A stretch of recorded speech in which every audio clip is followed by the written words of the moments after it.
السلام علیکم ورحمۃ اللہ وبرکاتہ۔ اعوذ باللہ من الشیطان الرجیم، بسم اللہ الرحمن الرحیم۔ ہمارے اسٹڈی سرکل کی جو سیریز چل رہی ہے اس میں سورہ آل عمران کا اسٹڈی سرکل جاری ہے، اور آج انشاءاللہ اس کی 8ویں نشست ہم کر رہے ہیں، اور باذن اللہ تعالی آج 20 آیات جو ہے انشاءاللہ ہم اس کی تلاوت، ترجمہ، تشریح پڑھیں گے اور اس پر انشاءاللہ ڈسکشن کا آغاز کریں گے۔ میں درخواست کروں گا سید سجاد حیدر بھائی سے کہ آپ تلاوت اور ترجمے سے آغاز فرمائیے آیت نمبر 72 سورہ آل عمران سے۔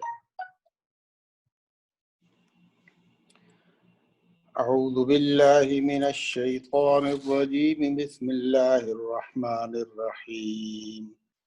فقالت طائفة من أهل الكتاب آمنوا بالذي أنزل على الذين آمنوا وجه النهار واكفروا آخره لعلهم يرجعون ولا تؤمنوا إلا لمن تبع دينكم قل إن الهدى هدى الله أن يؤتى أحد مثل ما أوتيتم أو يحاجوكم عند ربكم قل إن الفضل بيد الله يؤتيه من يشاء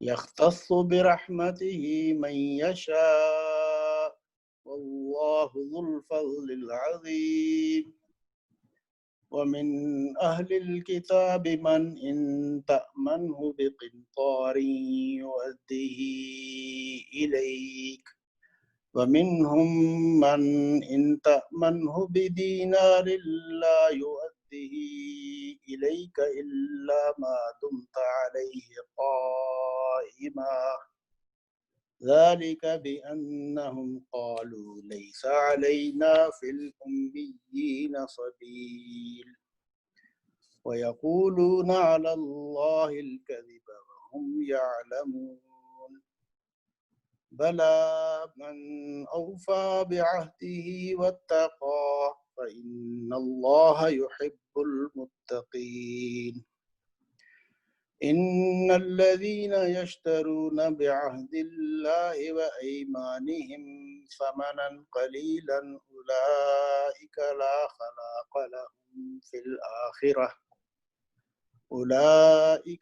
خلاق لهم في الآخرة ولا يكلمهم الله ولا ينظر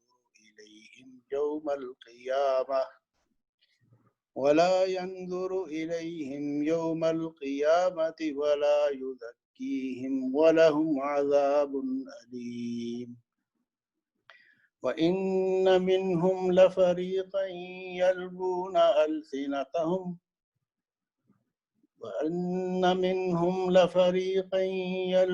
ألسنتهم بالكتاب لتحسبوه من الكتاب وما هو من الكتاب ويقولون هو من عند الله وما هو من عند الله ويقولون على الله الكذب وهم يعلمون ما كان لبشر أن يؤتيه الله الكتاب والحكم والنبوة ثم يقول للناس كونوا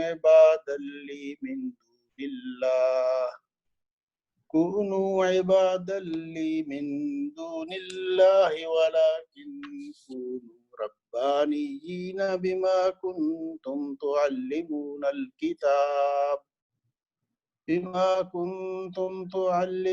الكتاب وبما كنتم تدرسون ولا يأمركم أن تتخذوا الملائكة والنبيين أربابا أيأمركم بالكفر بعد إذ أنتم مسلمون وَإِذْ أَخَذَ اللَّهُ مِيثَاقَ النَّبِيِّينَ لَمَا آتَيْتُكُم مِّن كِتَابٍ وَحِكْمَةٍ ثُمَّ جَاءَكُمْ رَسُولٌ مُّصَدِّقٌ لِّمَا مَعَكُمْ لَتُؤْمِنُنَّ بِهِ وَلَتَنصُرُنَّهُ قَالَ أَأَقْرَرْتُمْ وَأَخَذْتُمْ عَلَىٰ ذَٰلِكُمْ إِصْرِي قالوا أقررنا قال فاشهدوا وأنا معكم من الشاهدين فمن تولى بعد ذلك فأولئك هم الفاسقون أفغير دين الله يبغون وله أسلم من في السماوات والأرض طوعا وكرها وإليه ترجعون قل آمنا بالله وما أنزل علينا وما أنزل على إبراهيم وإسماعيل وإسحاق ويعقوب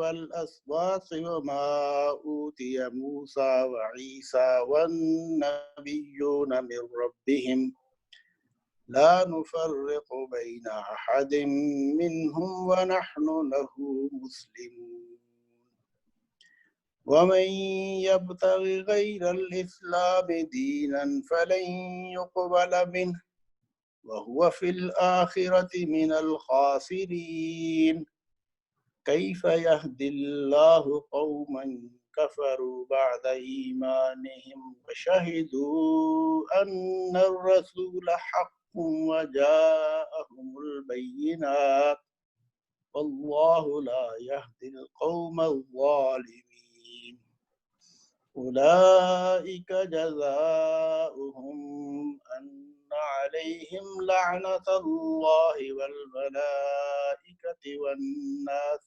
أجمعين خالدين فيها لا يخفف عنهم العذاب ولا هم ينذرون إلا الذين تابوا من بعد ذلك وأصلحوا فإن الله غفور رحيم إن الذين كفروا بعد إيمانهم ثم ازدادوا كفرا لن تقبل توبتهم وأولئك هم الضالون إن الذين كفروا وماتوا وهم كفار فلن يقبل من أحدهم ملء الأرض ذهبا ولو افتدى به أولئك لهم عذاب أليم وما لهم من ناصرين. جزاک اللہ خیر سجاد بھائی، ماشاء اللہ. ترجمہ آپ پڑھیے گا انشاءاللہ. اہل کتاب میں سے ایک گروہ کہتا ہے کہ اس نبی کے ماننے والوں پر جو کچھ نازل ہوا ہے اس پر صبح ایمان لاؤ اور شام کو اس سے انکار کر دو. شاید اس ترکیب سے یہ لوگ اپنے ایمان سے پھر جائیں. نیز یہ لوگ آپس میں کہتے ہیں کہ اپنے مذہب والے کے سوا کسی کی بات نہ مانو. اے نبی صلی اللہ علیہ وسلم ان سے کہہ دو کہ اصل میں ہدایت تو اللہ کی ہدایت ہے اور یہ اسی کی دین ہے کہ کسی کو وہی کچھ دے دیا جائے جو کبھی تم کو دیا گیا تھا، یا یہ کہ دوسروں کو تمہارے رب کے حضور پیش کرنے کے لیے تمہارے خلاف کبھی حجت مل جائے. اے نبی صلی اللہ علیہ وسلم ان سے کہو کہ فضل و شرف اللہ کے اختیار میں ہے، جسے چاہے عطا فرمائے، وہ وسیع و نظر ہے اور سب کچھ جانتا ہے. اپنی رحمت کے لیے جس کو چاہتا ہے مخصوص کر لیتا ہے، اس کا فضل بہت بڑا ہے.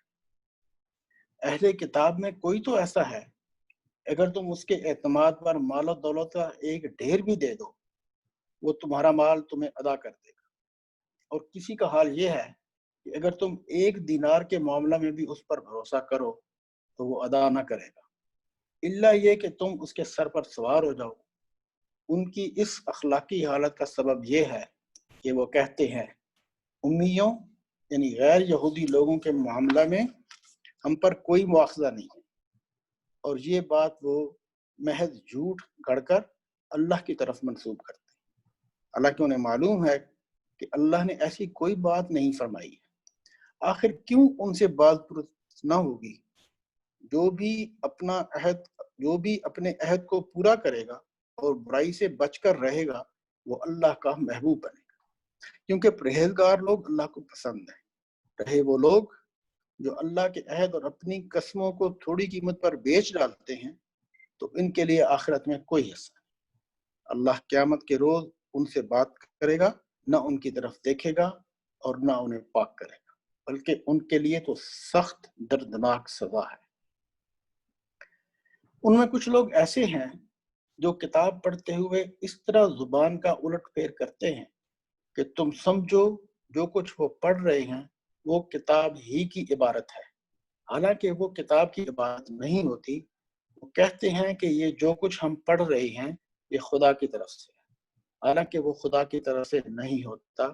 وہ جان بوجھ کر جھوٹ بات اللہ کی طرف منسوب کر دیتے ہیں۔ کسی انسان کا یہ کام نہیں ہے کہ اللہ تو اس کو کتاب اور حکم اور نبوت عطا فرمائے اور وہ لوگوں سے کہے کہ اللہ کے بجائے تم میرے بندے بن جاؤ۔ وہ تو یہی کہے گا کہ سچے ربانی بنو، جیسا کہ اس کتاب کی تعلیم کا تقاضا ہے جسے تم پڑھتے اور پڑھاتے ہو۔ وہ تم سے ہرگز یہ نہ کہے گا کہ فرشتوں کو یا پیغمبروں کو اپنا رب بنا لو۔ کیا یہ ممکن ہے کہ ایک نبی تمہیں کفر کا حکم دے جبکہ تم مسلم ہو؟ یاد کرو اللہ نے پیغمبروں سے عہد لیا تھا کہ آج ہم نے تمہیں کتاب اور حکمت و دانش سے نوازا ہے، کل اگر کوئی دوسرا رسول تمہارے پاس اسی تعلیم کی تصدیق کرتا ہوا آئے جو پہلے سے تمہارے پاس موجود ہے تو تم کو اس پر ایمان لانا ہوگا اور اس کی مدد کرنی ہوگی۔ یہ ارشاد فرما کر اللہ نے پوچھا، کیا تم اس کا اقرار کرتے ہو اور اس پر میری طرف سے عہد کی بھاری ذمہ داری اٹھاتے ہو؟ انہوں نے کہا ہاں ہم اقرار کرتے ہیں۔ اللہ نے فرمایا اچھا تو گواہ رہو اور میں بھی تمہارے ساتھ گواہ ہوں۔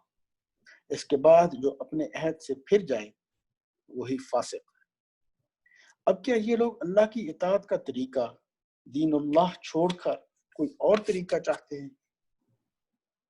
حالانکہ آسمان و زمین کی ساری چیزیں چاروں ناچار اللہ ہی کی تابع فرمان یعنی مسلم ہیں اور اسی کی طرف سب کو پلٹنا ہے۔ اے نبی صلی اللہ علیہ وسلم کہو کہ ہم اللہ کو مانتے ہیں، اس تعلیم کو مانتے ہیں جو ہم پر نازل کی گئی ہے، ان تعلیمات کو بھی مانتے ہیں جو ابراہیم علیہ السلام، اسماعیل، اسحاق، یعقوب اور اولاد یعقوب علیہ السلام پر نازل ہوئی تھی، اور ان ہدایات پر بھی ایمان رکھتے ہیں جو موسیٰ اور عیسیٰ علیہ السلام اور دوسرے پیغمبروں کو ان کے رب کی طرف سے دی گئی۔ ہم ان کے درمیان فرق نہیں کرتے اور ہم اللہ کے تابع فرمان یعنی مسلم۔ اس فرما برداری یعنی اسلام کے سوا جو شخص کوئی اور طریقہ اختیار کرنا چاہے اس کا وہ طریقہ ہرگز قبول نہ کیا جائے گا اور آخرت میں وہ ناکام و نامراد رہے گا۔ کیسے ہو سکتا ہے کہ اللہ ان لوگوں کو ہدایت بخشے جنہوں نے نعمت ایمان پا لینے کے بعد پھر کفر اختیار کیا، حالانکہ وہ خود اس بات پر گواہی دے چکے ہیں کہ یہ رسول حق پر ہے اور ان کے پاس روشن نشانیاں بھی آ چکی۔ اللہ ظالموں کو تو ہدایت نہیں دیا گا۔ ان کے ظلم کا صحیح بدلہ یہی ہے کہ ان پر اللہ اور فرشتوں اور تمام انسانوں کی پھٹکار ہے۔ اسی حالت میں وہ ہمیشہ رہیں گے، نہ ان کی سزا میں تخفیف ہوگی اور نہ انہیں مہلت دی جائے۔ البتہ وہ لوگ بچ جائیں گے جو اس کے بعد توبہ کر کے اپنے طرز عمل کی اصلاح کر لیں، اور اللہ بخشنے والا رحم فرمانا ہے۔ مگر جن لوگوں نے ایمان لانے کے بعد کفر اختیار کیا پھر اپنے کفر میں بڑھتے چلے گئے، ان کی توبہ بھی قبول نہ ہوگی۔ ایسے لوگ تو پکے گمراہ ہیں۔ یقین رکھو جن لوگوں نے کفر اختیار کیا اور کفر ہی کی حالت میں جان دی ان میں سے نہ پائیں گے۔ جزاکم اللہ۔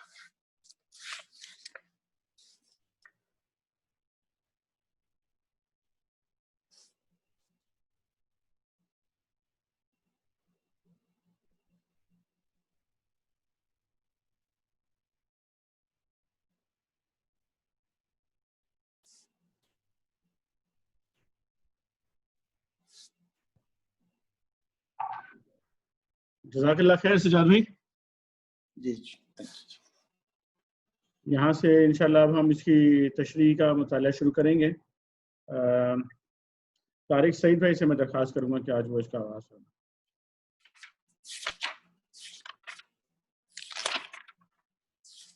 بسم اللہ الرحمن الرحیم. اہل کتاب کیوں حق کو باطل کا رنگ چڑھا کر مشتبہ بناتے ہو؟ کیوں جانتے بوجھتے حق کو چھپاتے ہو؟ اہل کتاب میں سے ایک گروہ کہتا ہے کہ اس نبی کے ماننے والوں پر جو کچھ نازل ہوا ہے اس پر صبح ایمان لاؤ اور شام کو اس سے انکار کر دو. شاید اس ترکیب سے یہ لوگ اپنے ایمان سے پھر جائیں. نیز یہ لوگ آپس میں کہتے ہیں کہ اپنے مذہب والے کے سوا کسی کی بات نہ مانو. اے نبی صلی اللہ علیہ وسلم ان سے کہہ دو کہ اصل میں ہدایت تو اللہ ہی کی ہدایت ہے اور یہ اسی کی دین ہے، اور کسی کو وہی کچھ دے دیا جائے جو کبھی تم کو دیا گیا تھا، یا یہ کہ دوسروں کو تمہارے رب کے حضور پیش کرنے کے لیے تمہارے خلاف کبھی حجت مل جائے. اے نبی صلی اللہ علیہ وسلم ان سے کہو کہ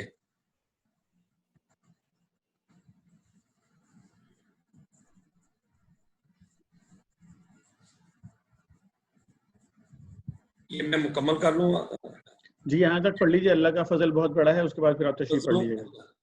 فضل و شرف اللہ کے اختیار میں ہے، جسے چاہے عطا فرمائے. وہ وسیع النظر ہے اور سب کچھ جانتا ہے. اپنی رحمت کے لیے جس کو چاہتا ہے مخصوص کر لیتا ہے، اور اس کا فضل بہت بڑا ہے. جی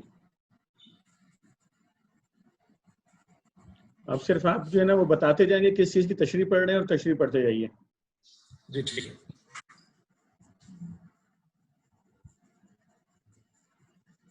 یہ تھوڑا سا اوپر کریں حامد بھائی. جی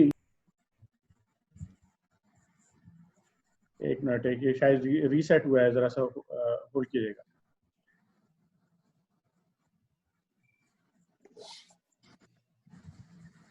جی طارق بھائی آپ دیکھ رہے ہیں، نظر آ رہا ہے آپ کو اسکرین؟ نہیں آ رہا احمد بھائی، کسی کو بھی شاید نظر نہیں آ رہا. جی آیا. جی جی آ رہا ہے. تشریح پہ لے آئیں. جی اب یہاں یہ والی جو بات ہے نا کہ صبح ایمان لاؤ اور شام کو انکار کر دو، اس کی تشریح پڑھیے گا. 61 نمبر جو ہے وہ. ہاں جی یہ 61. جی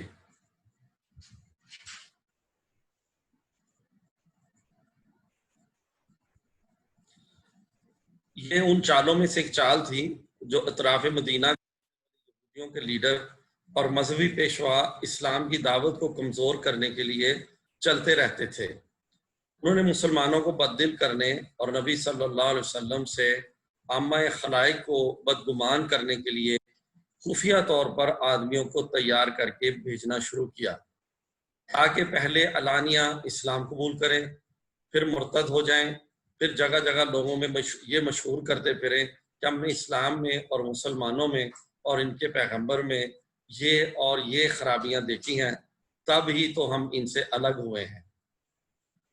اصل میں لفظ واسع استعمال ہوا ہے جو بالعموم قرآن میں تین مواقع پر آیا کرتا ہے. ایک وہ موقع جہاں انسانوں کے کسی گروہ کی تنگ خیالی اور تنگ نظری کا ذکر آتا ہے، اسے اس حقیقت پر متنبہ کرنے کی ضرورت پیش آتی ہے کہ اللہ تمہاری طرح تنگ نظر نہیں ہے. دوسرا وہ موقع جہاں کسی کے بخل اور تنگ دلی اور کم حوصلگی پر ملامت کرتے ہوئے یہ بتانا ہوتا ہے کہ اللہ فراخ دست ہے، تمہاری طرح بخیل نہیں ہے. تیسرا وہ موقع جہاں لوگ اپنے تخیل کی تنگی کے سبب سے اللہ کی طرف سے کسی کی محدودیت منسوب کرتے ہیں اور انہیں یہ بتانا ہوتا ہے کہ اللہ غیر محدود ہے.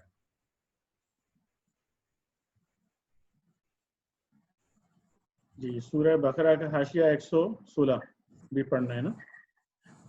جی اس کو چلتا ہوں آپ.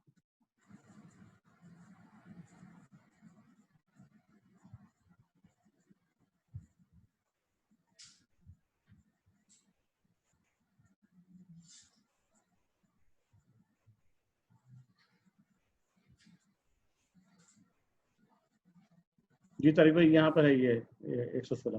116 یعنی اللہ محدود، تنگ دل، تنگ نظر اور تنگ دست نہیں ہے جیسا کہ تم لوگوں نے اپنے اوپر قیاس کر کے اسے سمجھ رکھا ہے، بلکہ اس کی خدائی بھی وسیع ہے اور اس کا زاویہ نظر اور دائرہ فیض بھی وسیع ہے، اور وہ یہ بھی جانتا ہے اس کا کون سا بندہ کہاں کس وقت کس نیت سے اس کو یاد کر رہا ہے۔ جی اب آپ یہ 63 پڑھیں گے، جو کہ اس کا مطلب ہے کہ یہ وہ سب کچھ جانتا ہے، وسیع نظر ہے، سب کچھ جانتا ہے۔ جی 63 اپنی رحمت کے لیے جس کو، جی 63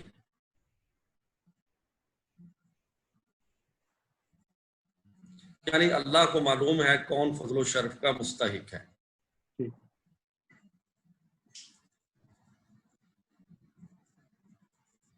اگلا پیراگراف پڑھیے گا اب، یہ اہل کتاب میں سے کوئی تو ایسا ہے؟ ابھی آیا نہیں جی یہ سب۔ اہل کتاب میں کوئی تو ایسا ہے کہ اگر تم اس کے اعتماد پر مال و دولت کا ایک ڈھیر بھی دے دو تو وہ تمہارا مال تمہیں ادا کر دے گا، اور کسی کا حال یہ ہے کہ اگر تم ایک دینار کے معاملہ میں بھی اس پر بھروسہ کرو تو وہ ادا نہ کرے گا، الا یہ کہ تم اس کے سر پر سوار ہو جاؤ۔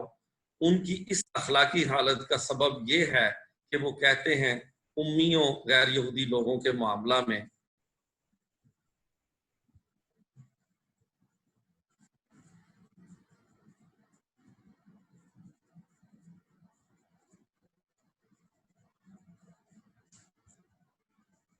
ہم پر کوئی معاوضہ نہیں ہے۔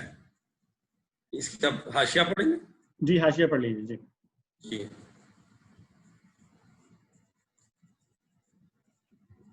حاشیہ پڑھ لیجیے۔ 64 ہے یہ سامنے آپ کے۔ جی ابھی آیا۔ یہ محض یہودی کا جاہلانہ خیال نہ تھا، بلکہ ان کے ہاں کی مذہبی تعلیم بھی یہی کچھ تھی، اور ان کے بڑے بڑے مذہبی پیشواؤں کے فقہی احکام ایسے ہی تھے۔ بائبل قرض اور سود کے احکام میں اسرائیلی اور غیر اسرائیلی کے درمیان صاف تفریق کرتی ہے، استثناء 1.15۔ تلمود میں کہا گیا ہے کہ اگر اسرائیلی کا بیل کسی غیر اسرائیلی کے بیل کو زخمی کر دے تو اس پر کوئی تاوان نہیں، مگر غیر اسرائیلی کا بیل اگر اسرائیلی کے بیل کو زخمی کرے تو اس پر تاوان ہے۔ اگر کسی شخص کو کسی جگہ کوئی گری پڑی چیز ملے تو اسے دیکھنا چاہیے کہ گرد و پیش آبادی کن لوگوں کی ہے۔ اگر اسرائیلیوں کی ہو تو اسے اعلان کرنا چاہیے، غیر اسرائیلیوں کی ہو تو اسے بلا اعلان وہ چیز رکھ لینی چاہیے۔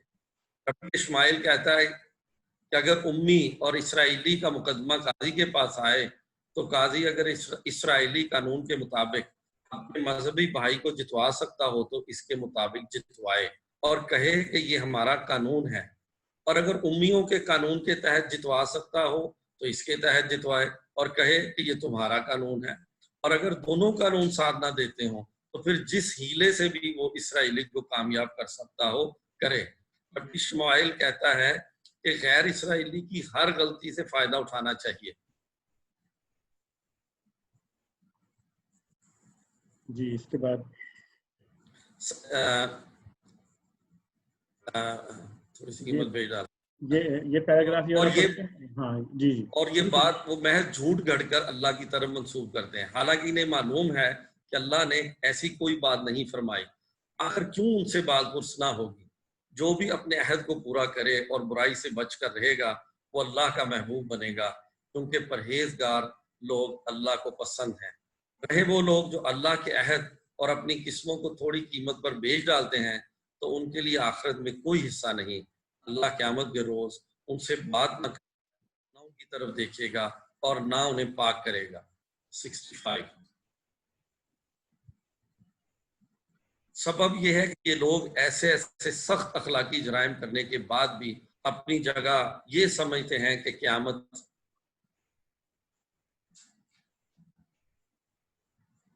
کے روز بس یہی اللہ کے مقرب بندے ہوں گے، انہی کی طرف نظر عنایت ہوگی، اور جو تھوڑا بہت گناہوں کا میل دنیا میں ان کو لگ گیا ہے وہ بھی بزرگوں کے صدقے میں ان پر سے دھو ڈالا جائے گا، حالانکہ دراصل وہاں ان کے ساتھ بالکل برعکس معاملہ ہوگا۔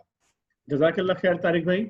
اس کے بعد رضا بھائی آپ تیار ہیں؟ آپ پڑھیں گے انشاءاللہ؟ جی جی بسم اللہ الرحمن الرحیم۔ جی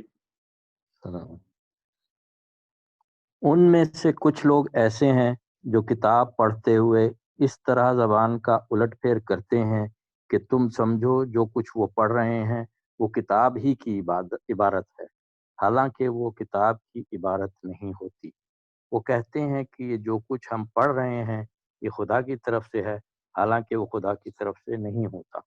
وہ جان بوجھ کر جھوٹ بات اللہ کی طرف منسوب کر دیتے ہیں۔ حاشیہ نمبر 66 ہے۔ اس کا مطلب اگرچہ یہ بھی ہو سکتا ہے کہ وہ کتاب الہی کی معنی میں تحریف کرتے ہیں یا الفاظ کا الٹ پھیر کر کے کچھ سے کچھ مطلب نکالتے ہیں، لیکن اس کا اصل مطلب یہ ہے کہ وہ کتاب کو پڑھتے ہوئے کسی خاص لفظ یا فقرے کو جو ان کے مفاد یا ان کے خود ساختہ عقائد و نظریات کے خلاف پڑھتا ہو، زبان کی گردش سے کچھ کا کچھ بنا دیتے ہیں۔ اس کی نظیر میں قرآن کو ماننے والے اہل کتاب میں بھی مفقود نہیں ہے۔ اس کی نظیریں قرآن کو ماننے والے اہل کتاب میں بھی مفقود نہیں ہے۔ مثلا بعض لوگ جو نبی کی بشریت کے منکر ہیں، آیت قل انما انا بشر مثلکم میں انما کو انا اور ماں کو الگ الگ کر کے پڑھتے ہیں، اور اس کا ترجمہ یوں کرتے ہیں کہ اے نبی کہہ دو کہ تحقیق نہیں ہوں میں بشر تم جیسا۔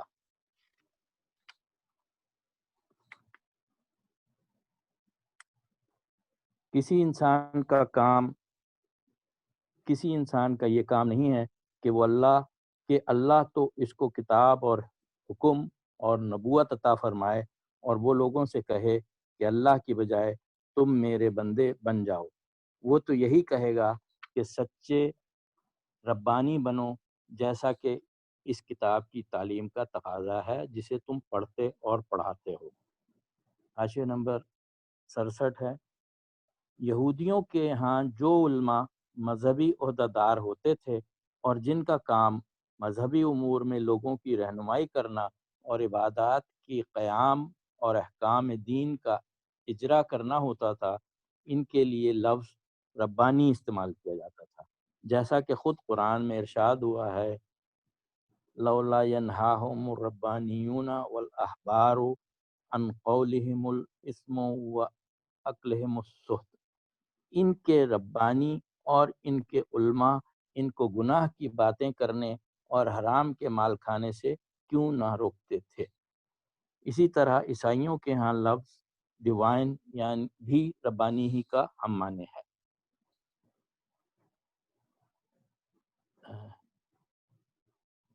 وہ تم سے ہرگز یہ نہ کہے گا کہ فرشتوں کو یا پیغمبروں کو اپنا رب بنا لو۔ کیا یہ ممکن ہے کہ ایک نبی تمہیں کفر کا حکم دے جبکہ تم مسلم ہو؟ حاشیہ نمبر 68۔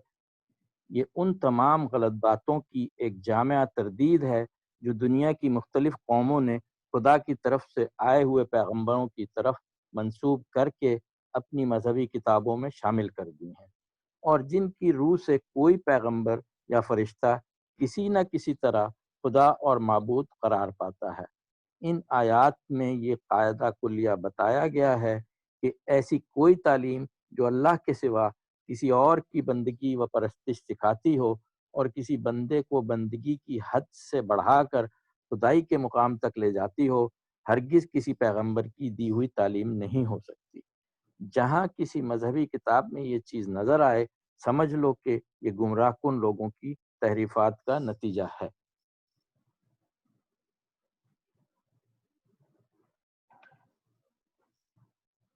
یاد کرو اللہ نے پیغمبروں سے عہد لیا تھا کہ آج ہم نے تمہیں کتاب اور حکمت و دانش سے نوازا ہے، کل اگر کوئی دوسرا رسول تمہارے پاس اسی تعلیم کی تصدیق کرتا ہوا آئے جو پہلے سے تمہارے پاس موجود ہے تو تم کو اس پر ایمان لانا ہوگا اور اس کی مدد کرنی ہوگی۔ حاشیہ نمبر 69۔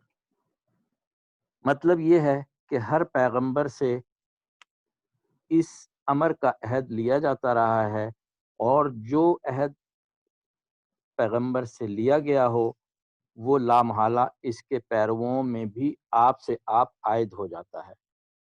کہ جو نبی ہماری طرف سے اس دین کی تبلیغ و اقامت کے لیے بھیجا جائے جس کی تبلیغ و اقامت پر تم مامور ہوئے ہو، اس کا تمہیں ساتھ دینا ہوگا، اس کے ساتھ تعصب نہ برتنا، اپنے آپ کو دین کا اجارہ دار نہ سمجھنا، حق کی مخالفت نہ کرنا، بلکہ جہاں جو شخص بھی ہماری طرف سے حق کا پرچم بلند کرنے کے لیے اٹھایا جائے اس کے جھنڈے تلے جمع ہو جانا۔ یہاں اتنی بات اور سمجھ لینی چاہیے کہ حضرت محمد صلی اللہ علیہ وسلم سے پہلے ہر نبی سے یہی عہد لیا جاتا رہا ہے، اور اسی بنا پر ہر نبی نے اپنی امت کو بعد کے آنے والے نبی کی خبر دی ہے اور اس کا ساتھ دینے کی ہدایت کی ہے، لیکن نہ قرآن میں نہ حدیث میں کہیں بھی اس امر کا پتہ نہیں چلتا کہ حضرت محمد صلی اللہ علیہ وسلم سے ایسا عہد لیا گیا ہو یا آپ نے اپنی امت کو کسی بعد کے آنے والے نبی کی خبر دے کر اس پر ایمان لانے کی ہدایت فرمائی ہو۔ یہ ارشاد فرما کر اللہ نے پوچھا، کیا تم اس کا اقرار کرتے ہو اور اس پر میری طرف سے عہد کی بھاری ذمہ داری اٹھاتے ہو؟ انہوں نے کہا ہاں، ہم اقرار کرتے ہیں۔ اللہ نے فرمایا اچھا، تو گواہ رہو اور میں بھی تمہارے ساتھ گواہ ہوں، اس کے بعد جو اپنے عہد سے پھر جائے وہی فاسق ہے۔ اچھا، نمبر 70 ہے، اس ارشاد سے مقصود اہل کتاب کو متنبہ کرنا ہے کہ تم اللہ کے عہد کو توڑ رہے ہو، محمد صلی اللہ علیہ وسلم کا انکار اور ان کی مخالفت کر کے اس میثاق کی خلاف ورزی کر رہے ہو جو تمہارے انبیاء سے لیا گیا تھا، لہٰذا اب تم فاسق ہو چکے ہو، یعنی اللہ کی اطاعت سے نکل گئے ہو۔ جزاک اللہ خیر رضا بھائی۔ ساجد بھائی آپ پڑھیں گے آگے انشاءاللہ۔ بسم اللہ الرحمن الرحیم۔ اب کیا یہ لوگ اللہ کی اطاعت کا طریقہ دین اللہ چھوڑ کر کوئی اور طریقہ چاہتے ہیں، حالانکہ آسمان و زمین کی ساری چیزیں چاروں نہ چار اللہ ہی کی تابع فرمان مسلم ہیں۔ حاشیہ نمبر 71، یعنی تمام کائنات اور کائنات کی ہر چیز کا دین تو یہی اسلام یعنی اللہ کی اطاعت و بندگی ہے۔ اب تم اس کائنات کے اندر رہتے ہوئے اسلام کو چھوڑ کر اور کون سا طریقہ زندگی تلاش کر رہے ہو، اور اسی کی طرف سب کو پلٹنا ہے۔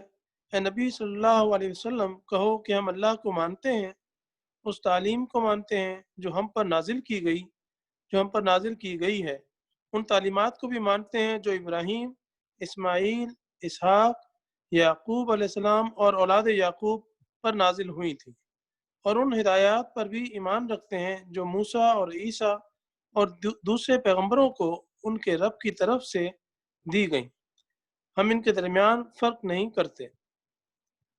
حاشیہ نمبر 72، یعنی ہمارا طریقہ یہ نہیں ہے کہ کسی نبی کو مانیں اور کسی کو نہ مانیں، کسی کو جھوٹا کہیں اور کسی کو سچا۔ ہم تعصب اور حمیت جاہلیہ سے پاک ہیں۔ دنیا میں جہاں جو اللہ کا بندہ بھی اللہ کی طرف سے حق لے کر آیا ہے، ہم اس کے برحق ہونے پر شہادت دیتے ہیں، اور ہم اللہ کے تابع و فرمان مسلم ہیں۔ اس فرما برداری اسلام کے سوا جو شخص کوئی اور طریقہ اختیار کرنا چاہے، اس کا وہ طریقہ ہرگز قبول نہ کیا جائے گا، اور آخرت میں وہ ناکام و نامراد رہے گا۔ کیسے ہو سکتا ہے کہ اللہ ان لوگوں کو ہدایت بخشے جنہوں نے نعمت ایمان پا لینے کے بعد پھر کفر اختیار کیا، حالانکہ وہ خود اس بات پر گواہی دے چکے ہیں کہ یہ رسول حق پر ہے، اور ان کے پاس روشن نشانیاں بھی آ چکی ہیں۔ حاشیہ نمبر 73، یعنی پھر اسی بات کا اعادہ کیا گیا ہے جو اس سے قبل بارہا بیان کی جا چکی ہے کہ نبی صلی اللہ علیہ وسلم کے عہد میں عرب کے یہودی علماء جان چکے تھے، اور ان کی زبانوں تک سے اس امر کی شہادت ادا ہو چکی تھی کہ آپ نبی برحق ہیں، اور جو تعلیم آپ لائے ہیں وہی تعلیم ہے جو پچھلے انبیاء لاتے رہے ہیں۔ اس کے بعد انہوں نے جو کچھ کیا وہ محض تعصب، ضد اور دشمنی حق کی اس پرانی عادت کا نتیجہ تھا جس کے وہ صدیوں سے مجرم چلے آ رہے تھے۔ اللہ ظالموں کو تو ہدایت نہیں دیا کرتا، ان کے ظلم کا صحیح بدلہ یہی ہے کہ ان پر اللہ اور فرشتوں اور تمام انسانوں کی پھٹکار ہے۔ اسی حالت میں وہ ہمیشہ رہیں گے، نہ ان کی سزا میں تخفیف ہوگی اور نہ انہیں مہلت دی جائے گی۔ البتہ وہ لوگ بچ جائیں گے جو اس کے بعد توبہ کر کے اپنے طرز عمل کی اصلاح کر لیں۔ اللہ بخشنے والا اور رحم فرمانے والا ہے۔ مگر جن لوگوں نے ایمان لانے کے بعد کفر اختیار کیا پھر اپنے کفر میں بڑھتے چلے گئے۔ حاشیہ نمبر 74۔ یعنی صرف انکار ہی پر بس نہ کیا بلکہ عملاً مخالفت و مزاحمت بھی کی، لوگوں کو خدا کے راستے سے روکنے کی کوشش میں ایڑی چوٹی تک کا زور لگایا، شبہات پیدا کیے، بدگمانیاں پھیلائیں، دلوں میں وسوسے ڈالے اور بدترین سازشیں اور ریشہ دوانیاں کی تاکہ نبی کا مشن کسی طرح کامیاب نہ ہونے پائے۔ ان کی توبہ بھی قبول نہ ہوگی، ایسے لوگ تو پکے گمراہ ہیں۔ یقین رکھو جن لوگوں نے کفر اختیار کیا اور کفر ہی کی حالت میں جان دی، ان میں سے کوئی اگر اپنے آپ کو سزا سے بچانے کے لیے روئے زمین بھر کر بھی سونا فدیہ میں دے دے تو اسے قبول نہ کیا جائے گا۔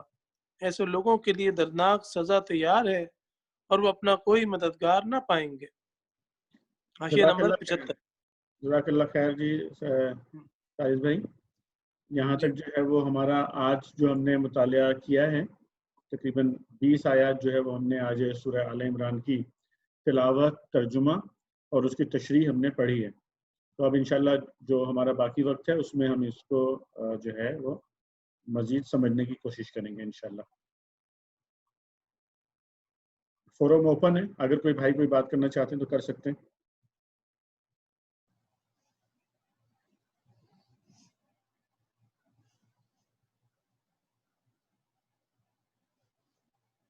ورنہ پھر جی رفیق بھائی کہہ رہے ہیں، جی رفیق بھائی بات کیجیے۔ جی بسم اللہ الرحمن الرحیم۔ یہ جہاں سے ہم نے مطالعے کا آغاز کیا تھا، اہل کتاب میں سے ایک گروہ کہتا ہے کہ اس نبی کے ماننے والوں میں جو کچھ نازل ہوا ہے اس پر صبح ایمان لاؤ، شام کو اس سے انکار کر دو۔ ایکچولی یہ جو ایک ترکیب ہوتی ہے، یہ اہل جو جھوٹے لوگ ہوتے ہیں جو فسادی، یہ ان کے لیے بڑی افیکٹو ہوتی ہے کہ کسی بھی گروہ میں شامل ہو جانا، پھر اس شامل ہو کے اس سے گروہ کو چھوڑ دینا، اور پھر لوگوں کو کہنا کہ ہم تو شامل ہوئے تھے لیکن اس گروپ میں یہ ہم نے خرابیاں دیکھی ہیں، تو دوسروں کو بھی وہ اس بات پہ قائل کرتے ہیں نا کہ دیکھو اگر وہ صحیح ہوتا تو ہم تو شامل ہو گئے تھے، وہاں تو یہ چیزیں جو ہیں، یہ باتیں ہیں، یہ خرابیاں ہیں، تو اس لیے ہم اس کو چھوڑ دیا ہے۔ تو جو دوسرے لوگ ہوتے ہیں جن کا دل اس طرف مائل ہو رہا ہوتا ہے، ان میں بھی شکوک و شبہات جو ہے نا ڈال دیتے ہیں۔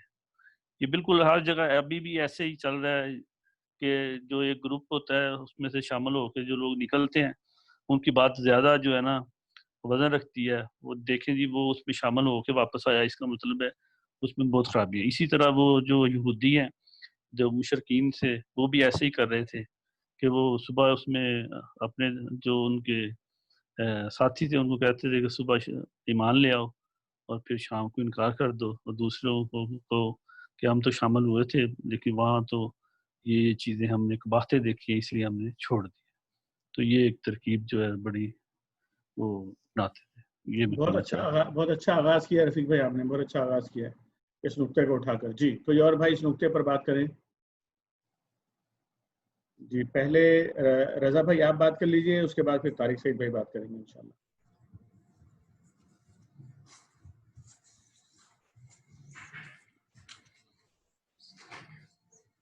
یہ میں اس میں مختصراً صرف یہ عرض کروں گا کہ اس میں یہ بڑا اچھا نقطہ اٹھایا ہے انہوں نے، اور لیکن اس میں یہی بات ہے، یہ ابھی پہلے بھی مائک تھوڑا قریب کر لیجئے اپنے۔ اب ہلو جی جی اب ٹھیک ہے، وعلیکم السلام۔ اچھا میں یہ کہہ رہا تھا کہ یہ اگر اس کو اس میں اس طرح سے بیان کیا جائے کہ جو لوگ اپنی بات منوانا چاہتے ہیں تو وہ اور دوسرا کی سمجھ میں نہیں آ رہا تو وہ کہتے ہیں نا کہ if you can't convince, confuse them. تو یہ اس طرح کی اسٹریٹجی کو میری سمجھ میں آ رہا ہے کہ بیان کرتے ہیں کہ وہ جب مسلمانوں کو یا جو لوگ اللہ کی راستے پر جا رہے ہیں ان کو وہ اپنی طرف نہیں متوجہ کر پاتے تو ایسی تدابیر کر کے ان کو کنفیوز کر دیتے ہیں کہ بھئی ہم تو گئے تھے اور لیکن یہ کہ وہاں پہ یہ خرابیاں ہیں. تو دوسرا جو جانے والا ہوتا ہے, جو نئے آنے والے ہوتے ہیں, وہ اس سے مطلب یہ کہ کنفیوز ہو جاتے ہیں. اس میں ایک چیز یہ اور میں ایڈ کرتا جاؤں کہ تحقیق بہت ضروری ہے. ہم عام طور پر یہ بہرحال لوگوں کی جنرلی وہ ہے کہ کسی نے کچھ کہہ دیا بس وہ اس کو سمجھ کر اور مطلب یہ کہ پیچھے چل پڑے. لیکن اگر کوئی کسی کے بارے میں بری بات کہہ بھی رہا ہے تو اگر جب تک کہ اس کی تحقیق یا وہ نہ ہو جاتی ہے تو اس کے اوپر یقین بھی نہیں کرنا چاہیے ہم. بس یہ میں کہنا چاہتا ہوں. جزاک اللہ خیر. جی طارق سعید بھائی. جی میں یہ کہنا چاہ رہا تھا ابھی جو بات آئی ہے اس میں اگر ہم آج کے حالات سے اس کو ریلیٹ کریں گے تو ہمیں بہت احتیاط کی ضرورت ہے کہ کوئی انسان اگر کسی گروہ کو جوائن کرتا ہے اور اس کی نیت پہ بڑا وہ دارمدار ہوتا ہے, انما الاعمال بالنیات, اگر وہ مخلصانہ طریقے سے کسی گروہ کو جوائن کرتا ہے اور وہ ان کے اندر رہتا ہے اور پھر اس کی بڑی ایک اوپینین بنتی ہے کہ بھئی یہ میرے لیے نہیں ہے, مجھے دوسرے گروہ میں جانا چاہیے جو اس کو وہ بہتر پاتا ہے, تو اگر اس کی نیت ایسی شرارت والی شروع سے نہیں تھی تو اٹ از اوکے.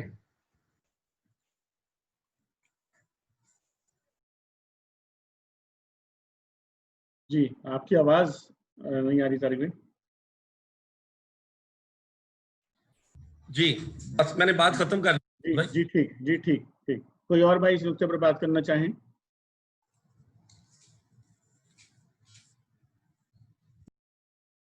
حفیظ الرحمان بھائی ہیں ہمارے ساتھ؟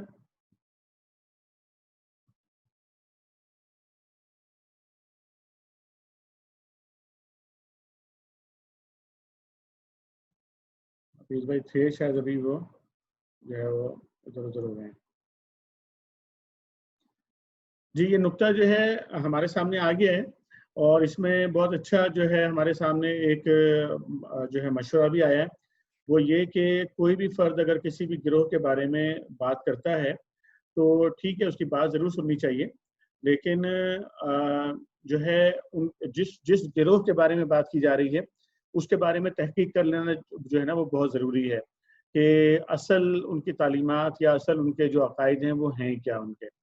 کیونکہ یہ ایک طریقہ کار ہے جس طرح ہمارے سامنے بات آ گئی, یہ شروع سے جو ہے جو شرارتی لوگ ہیں, جو شیطان کے پیروکار ہیں, ان کا طریقہ کار ہے کہ جب جو ہے اللہ کے دین کا کام کیا جا رہا ہوتا ہے, اللہ کے دین کی دعوت دی جا رہی ہوتی ہے, تو اس کے حوالے سے کنفیوژنز پھیلانا, ان لوگوں کے حوالے سے کنفیوژنز پھیلانا جو یہ کام کر رہے ہوں, اور اس دعوت کے حوالے سے کنفیوژنز پھیلانا جو ہے, جس طرح سے آپ دیکھتے ہیں کہ بھئی بعض لوگ ایسے ہوتے ہیں کہ ایک کسی عالم نے کوئی کتاب لکھی دین کے حوالے سے, اور کچھ لوگوں نے جو ہے اس کتاب کے اندر سے چند اقتباسات لیے اور پھر ان اقتباسات کی بنیاد کے اوپر اس پورے جو عقائد تھے ان کے خلاف جو ہے وہ کتابیں اور کتابچے لکھ ڈالے, اور پھر اس کے بعد تقریریں, اور اس کے بعد جو ہے کفر کے فتوے اور اس طرح کے کام انہوں نے شروع کر دیے.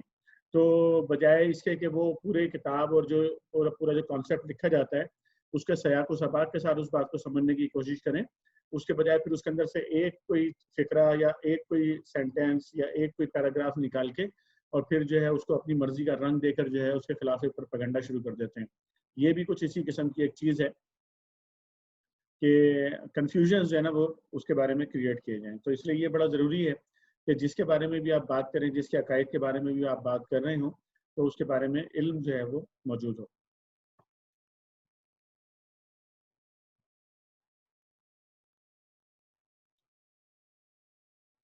اور یہ بھی ہمارے سامنے آ گیا اللہ تعالیٰ کا حکم کہ جو اللہ تعالیٰ فرماتے ہیں کہ ہدایت تو اللہ کی طرف سے ہے, اور یہ اللہ تعالیٰ ہی جو ہے جس کو دینا چاہتا ہے اللہ تعالیٰ ہی دیتا ہے. اس لیے یہ سب کے لیے بہت زیادہ اہم بات ہے کہ ہم ہمیشہ اس بات کی دعا کرتے رہیں اللہ تعالیٰ سے کہ اللہ تعالیٰ ہمیں جو ہے وہ ہدایت کی زندگی نصیب فرمائے.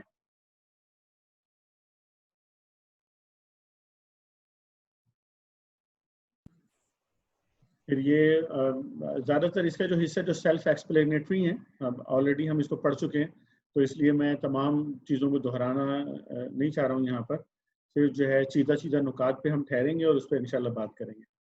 اب یہ ایک اور کریکٹرسٹک آ رہی ہے اہل کتاب کے لوگوں کی، اور ظاہر ہے کہ جس طرح ہم پہلے بار بار یہ کہتے آئے ہیں کہ قرآن عظیم الشان میں جتنے بھی قصے یا اہل کتاب کی جتنی بھی باتیں آئی ہیں وہ اہل ایمان کے لیے، مومنین کے لیے، امت محمدیہ کے لیے اس میں عبرت کا سامان ہے. یعنی کہ یہ دیکھنے کا سامان ہے کہ وہ جو کام وہ کر کے جو ہے گمراہ ہوئے یا انہوں نے اپنے آپ کو لعنتی قرار دلوایا، تو وہ کون کون سے کام تھے تاکہ ہمیں ان کے بارے میں پتہ چل جائے اور ہم ان سے بچ سکیں. اب آپ دیکھ رہے ہیں کہ یہاں پر ایک کریکٹرسٹک نظر آ رہی ہے کہ اہل کتاب کے بارے میں کہ فرمایا گیا ہے کہ کوئی تو ان میں ایسا ہے، اتنا قابل اعتماد ہے کہ آپ جو ہے مال و دولت کا ایک ڈھیر بھی اگر آپ اسے دے دیں تو واپس کر دے گا. اور کسی کا حال یہ ہے کہ اگر آپ ایک دینار بھی جو ہے وہ اس کے بھروسے پر آپ دے دیں گے، اس کو دے دیں آپ قرض کے معاملے میں، یا اس کی گارنٹی پہ آپ کسی کو دے دیں، تو وہ ادا نہیں کرے گا الا یہ کہ آپ اس کے سر پہ جو ہے سوار ہو جائیں. ایک کریکٹرسٹک یہ ہے. ایک دوسری بھی ہے، اس پہ تھوڑی دیر میں بات کرتے ہیں. تو یہ اس کو ذرا ذہن میں رکھنا چاہیے. اس پہ کوئی بھائی بات کرنا چاہیں؟ جس طرح آج کے اپنی سوسائٹی میں اگر ہم یہ دیکھیں تو یہ چیز بڑھتی ہوئی نظر آتی ہے اخلاقی لحاظ سے. قرض لے لیتے ہیں لوگ، اس کے بعد پھر جو ہے وہ قرض واپس نہیں کرتے ہیں لوگوں کے، اور اگر قرض دینے والا جو ہے وہ قرض واپس مانگے تو اس کو بہت ہی برا جو ہے پھر خیال کیا جاتا ہے اس چیز کو. اور ایسے آپ کے ساتھ بھی جو ہے وہ بہت سارے شاید واقعات جو ہے وہ پیش آئے ہوں گے، اور مثالیں اگر دینے پر آ جائیں تو کافی ساری مثالیں اس حوالے سے دی جا سکتی ہیں.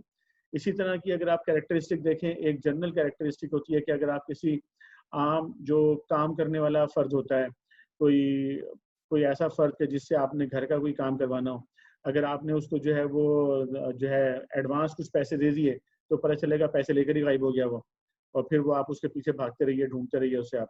تو یہ جو ہے یہ والی جو کریکٹرسٹک ہے جس سے یہ پتہ چلتا ہے کہ سوسائٹی میں اعتماد جو ہے نا اور اعتبار، وہ اس کا خون کرنے والے لوگ جو ہے نا وہ کافی تعداد کے اندر ہو جاتے ہیں سوسائٹی کے اندر. وہ سوسائٹی جو برباد ہونے والی سوسائٹی ہوتی ہے. اس لیے یہ بہت اہم اخلاقی رویہ ہے جس پر غور کرنے کی ضرورت ہے. جی طارق سعید بھائی.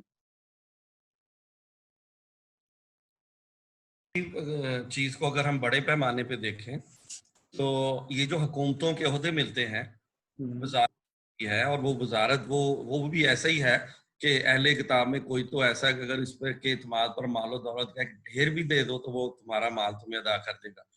تو وہ ایسے بھی منسٹر تھے جن کے پاس ملینز آف روپیز جو ان کا بجٹ تھا اور انہوں نے خرچ پیسے کا حساب انہوں نے دیا. اور بالکل اپوزٹ مثالیں بھی ہمارے ساتھ موجود ہیں. جب پچھلی حکومت میں صوبہ سرحد میں ہمارے لوگ وزارت تھی ان کے پاس تو یہ وہاں بات ثابت ہوئی. بالکل بالکل ٹھیک. یعنی ایک کریکٹرسٹک ہے، یہ ہر جگہ اپلائی ہوتی ہے یہ چیز. یعنی معاشرے میں عمومی جگہ سے لے کر اور جہاں پر اختیارات اور جو ہے آپ کے پاس امانتیں جو ہے سوسائٹی کی یا پورے جو ہے عوام کی امانتیں جہاں پر موجود ہوں، یہ ہر جگہ یہ جو ہے اصول اپلائی ہوتا ہے. اور ہم یہ دیکھ سکتے ہیں کہ اس اصول کی بنیاد کے اوپر جو ہے نا ہم پرکھ سکتے ہیں. یعنی سوسائٹی کو اجتماعی طور پہ بھی پرکھ سکتے ہیں اور انڈیویجولس کو بھی پرکھ سکتے ہیں کہ جب انڈیویجول کے حوالے جو ہے وہ امانت کی جاتی ہے تو وہ اس کے ساتھ امانت کے ساتھ کیا کرتا ہے، اور جب جو ہے کسی ایک گروہ کے حوالے، وہ گروہ چاہے کوئی ایک عمومی کوئی کاروباری لوگوں کا کوئی گروپ ہو یا چاہے وہ کوئی پولیٹیکل پارٹی ہو جس کے ہاتھ میں جو ہے پورے حکومتی خزانے دے دیے جاتے ہیں، تو وہ پھر اس پورے مال کے ڈھیر کے ساتھ کیا کرتا ہے بنیادی طور پر، کس طرح اس کے اوپر جو ہے نا وہ کس طرح بہیو کرتا ہے، کس طرح وہ اس کے اندر جو ہے نا امانت کا خیال کرتا ہے، کیا اس کا لیول ہوتا ہے خیانت کرنے کا اس کے اندر، اور کتنی حساسیت پائی جاتی ہے اس حوالے سے، اس ذمہ داری کے حوالے سے. تو یہ ایک اخلاقی چیز ہے جس پر جو ہے ہم اپنی سوسائٹی کو جو ہے ہمیں ناپنا چاہیے اور دیکھنا چاہیے ہمیں. اور یہی وہ چیز ہے جس کی بنیاد کے اوپر ہمیں فیصلے بھی کرنے چاہیے، اخلاق کی بنیاد کے اوپر. یعنی چاہے وہ ذمہ داریاں دینے کے فیصلے ہوں، چھوٹی ذمہ داریاں ہوں یا بڑی ذمہ داریاں، وہ دینے کے فیصلے بھی یہ اخلاقی بنیاد کو دیکھتے ہوئے ہمیں جو ہے نا وہ کرنے چاہیے. اگلا نقطہ جو ہے اس کا اسی سے ریلیٹڈ، تو وہ یہ ہے کہ وہ کہتے ہیں کہ جی ان کی اخلاقی ایک اسی سے ریلیٹڈ جو چیز تھی وہ یہ کہ امیوں کے معاملے میں وہ کہتے ہیں جی ہمارے اوپر کوئی مواخذہ نہیں ہے امیوں کے معاملے میں. یعنی امی کا مطلب ہے وہ لوگ کہ جو جن کو وہ غیر یہودی یعنی کہ غیر یہودیوں کے یہ لوگ جو ہے نا امی بیسیکلی کہتے تھے. اور ان کا کانسیپٹ یہ بن گیا تھا یہود کا یا بنی اسرائیل کا کہ اپنے علاوہ یعنی بنی اسرائیل کے علاوہ جو بھی لوگ ہیں ان کے ساتھ ہر قسم کی بدعنوانی کرنا، ہر قسم کی کرپشن کرنا، ہر قسم کا دھوکہ دینا اور ہر قسم کا جرم کرنا جو ہے وہ ان کے ساتھ جائز اور حلال ہے اگر آپ کسی اور کے ساتھ کر رہے ہیں. یعنی کہ یہ کریکٹر نہیں ہے ان کا اپنی ایک گروپ کے لیے قوم کے لیے ان کے جو ہے بیہیویئر الگ ہے اور باقی جو دنیا کے لیے ان کا بیہیویئر جو ہے وہ الگ ہو گیا تھا. تو یہ بھی ایک اور پہلو ہے سوچنے کا دنیا کے اندر کہ انسانوں کے کوئی بھی گروہ بنے ہوں چاہے وہ کسی بھی بنیاد کے اوپر بنے ہوں چاہے وہ دینی بنیاد کے اوپر ہی بنے ہوں تو ان کے لیے یہ جو ہے نا جو اخلاقی جو رویہ ہے وہ ایک ہی ہونا چاہیے، مطلب ایک اسٹینڈرڈ پہ ہونا چاہیے اس رویے کو، کہ یہ نہ ہو کہ ہم کہیں کہ ہم اپنی جماعت کے ساتھ یا اپنے گروپ کے ساتھ تو ہم بڑے امانت دار ہوں گے اور بڑے اچھے ہوں گے لیکن اس سے باہر جو لوگ ہیں ان کے ساتھ ہمارے رویے جو ہے وہ ڈفرینٹ ہوں گے بالکل. تو یہ ایک اور پہلو ہے سوچنے کا. ان دونوں نکات کو میں نے سامنے رکھ دیا ہے. پہلے رفیق بھائی بات کریں گے انشاءاللہ، پھر اس کے بعد جو ہے ہم جو ہے وہ باقی پارٹیسپینٹس کو لیتے ہیں. جی رفیق بھائی. جی اصل میں میرا ایک سوال ہے کہ یہ پہلے والے جو ہم پڑھا ہے ترجمہ کہ اہل کتاب میں کوئی تو ایسا ہے کہ اگر تم اس کے اعتماد پر مال و دولت کا ایک ڈھیر بھی دے کہ اللہ تعالیٰ اہل کتاب میں سے کسی گروہ یا کسی شخص کی اللہ تعالیٰ اس کے کردار کی تعریف کر رہے ہیں. ایسے ہی اور بھی ایک دو جگہ جیسے مجھے ایگزیکٹ تو یاد نہیں ہے اللہ تعالیٰ اہل کتاب کے جو لوگ ہیں اللہ تعالیٰ ان کی تعریف کرتا ہے کہ وہ راتوں کو اللہ کو یاد کرتے ہیں. تو یہ لوگ مسلمان نہیں ہیں.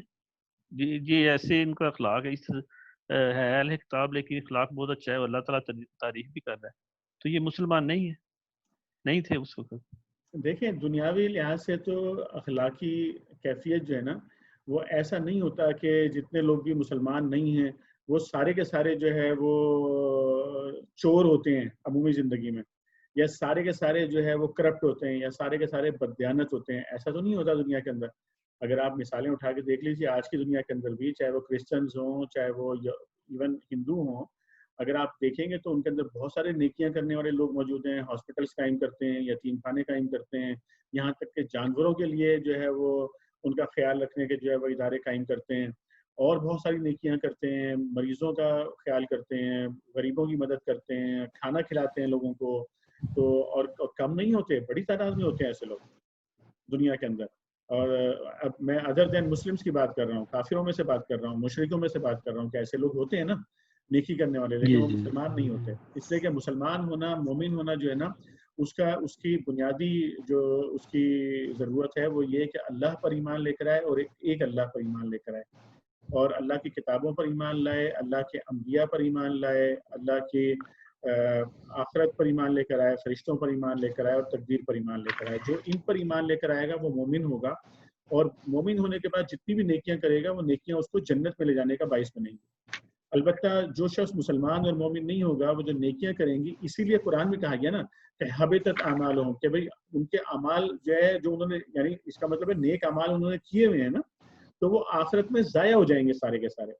لیکن ان کے جو نیک اعمال ہوں گے اس کا بدلہ اللہ تعالیٰ ان کو دنیا کے اندر جو ہے وہ عطا کر دے گا ان کو، لیکن آخرت کے اندر ان کا کوئی حصہ نہیں ہے اس میں سے. تو اس لیے ایسا نہیں ہوتا کہ اہل کتاب کوئی 100% جناب علی کوئی چور ہیں سارے اور کوئی قاتل ہیں سارے کے سارے اور بدماش ہیں سارے، ایسا نہیں ہے. اسی لیے آپ دیکھتے ہیں کہ بائی ڈیفالٹ لوگوں کے اندر ایک نیکی ہوتی ہے. اسی چیز کو ہم نے جو دعوت ہے، دعوت کے ذریعے کنورژن کیوں ہوتی ہے؟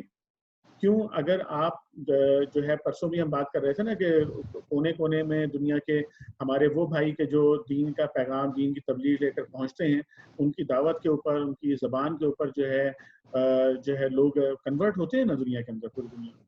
تو وہ جو لوگ کنورٹ ہوتے ہیں وہ کون لوگ ہوتے ہیں؟ جن کے اندر بیسکلی ایک نیکی کا عنصر پہلے سے موجود ہوتا ہے. تو وہ دوسرا آدمی جا کے اس کو انووک کرتا ہے، اس کو بتاتا ہے، اس کو رستہ دکھاتا ہے، تو وہ ہدایت کے راستے پہ آ جاتا ہے. وہ شخص کلیئر ہوگی رفیق بھائی بات؟ جی بالکل، جزاکم اللہ خیر. اور یہ دوسری جو بات ہے، یہ امیوں جو غیر یہودی لوگوں کا معاملہ ہے، اس پر کوئی جی محافظہ نہیں ہوگا. یہ تو بالکل ہی ایک نامعقول قسم کی بات ہے. جو وہ یہ جو کرتے تھے کہ اگر کوئی غیر اسرائیلی یا غیر یہودی ہے تو آپ اس کی چیزیں بھی ہڑپ کر سکتے ہیں، ان کے ساتھ زیادتی بھی کر سکتے ہیں. ان کا جانور جو ہے، اگر آپ کا جانور اس کے جانور کو زخمی کر دیتا تو کوئی مسئلہ نہیں ہے، لیکن اگر ان کا جانور آپ کے جانور زخمی کرتا ہے تو اس پہ کیس ہوگا. حتیٰ کہ دیکھیں عدالتی نظام میں بھی انہوں نے لکھا ہوا ہے جاجی کے متعلق کہ آپ جو ہے نا اسرائیلی کو ہر لحاظ سے اس کو جتوائیں کسی بھی قانون سے. اگر اسرائیلی قانون سے جیت رہا ہے پھر بھی، اگر اسرائیلی قانون کے ان کے قانون سے جیت رہا ہے پھر وہ اس کا ریفرنس بنا کے، اگر دونوں سے نہیں جیت رہا تو پھر بھی کوئی ہیلے بہانے بنا کے جتانا اسرائیلی کو ہی ہے. یہ تو انتہائی قسم کی جو ہے نا بائسڈ اور نامعقول قسم کا ان کی سوچ تھی جو انہوں نے گڑی ہوئی تھی. جی آپ نا لفظ تھی اور استعمال کر رہے ہیں، تھی نہیں تھی یہ صرف محض، یہ ہے. جی بالکل صحیح.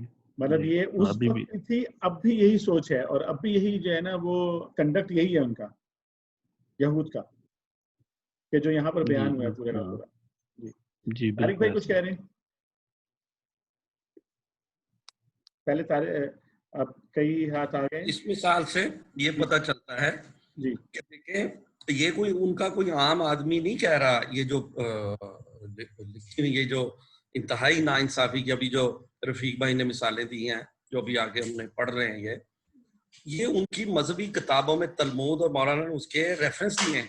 تو اس سے یہ پتہ چلتا ہے کہ انہوں نے اپنی مذہبی کتابوں میں جو تحریف کی ہے اس کی انتہا دیکھیں آپ کہ سراسر ناانصافی ہے. اور وہ ان کی مذہبی کتابوں میں یہ چیزیں لکھی ہوئی ہیں. اس سے ان کی تحریف کی جو انتہا ہے اس بات کا پتہ چلتا ہے جو انہوں نے اللہ کے کلام میں یہ سارا داخل کی چیزیں اور نکال دی دنیاوی تھوڑے تھوڑے فائدوں کے لیے.